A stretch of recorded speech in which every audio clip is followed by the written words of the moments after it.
नमस्कार,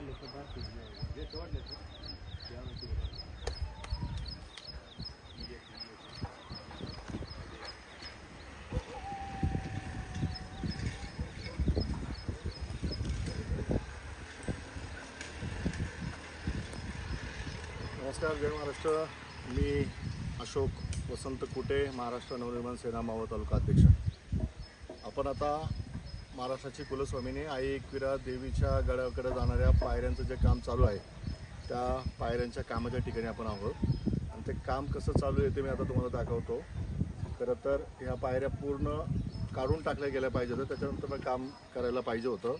कारण की ह्या ज्या पायऱ्या आहेत त्या निकामी झालेल्या होत्या. ह्याच्यामध्ये उंदरं घुशी होऊन त्या खालनं पूर्णपणे पोकळ केलेलं होतं, त्यामुळे त्या पायऱ्या ढासळलेल्या होत्या. म्हणून ह्या पायऱ्या पुन्हा बनवायला घेतलेल्या आहेत. आणि आता आपण मी तुम्हाला दाखवतोय की ह्यांनी जे साईडचे कटडे आहेत ते साईडचे कटडे न काढता आतमध्ये जे काय पहिल्या पायऱ्या होत्या त्याच्यावरती थोडंसं कॉन्क्रीट आणि दगड टाकून त्याच्यावरती पायऱ्या केलेल्या आहेत. परंतु हे जे साईडचे कटडे आहेत ते तसेच ठेवले. आणि ह्या साईडच्या कटड्याच्या बाजूनी उंदरं आणि घुशी जाऊन तर आतला भाग पूर्णपणे पोकळ केलेला आहे.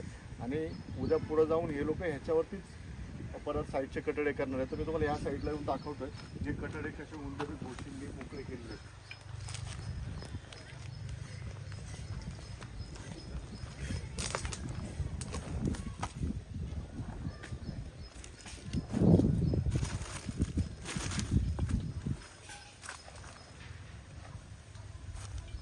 हे पहा, पूर्णपणे उंदीर आणि घुशींनी हे कटडे मोकळे केलेले आहेत.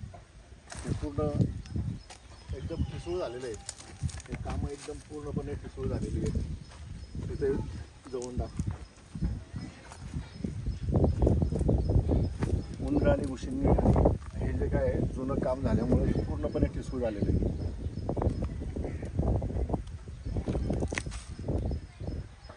तो होल पडलेले उंदरांच्या घुशीचे आणि त्याच्यावरतीच हे काम चालू आहे.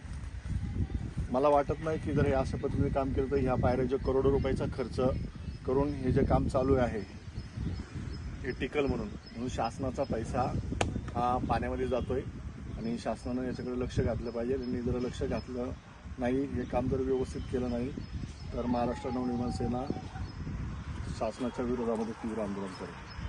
जय महाराष्ट्र.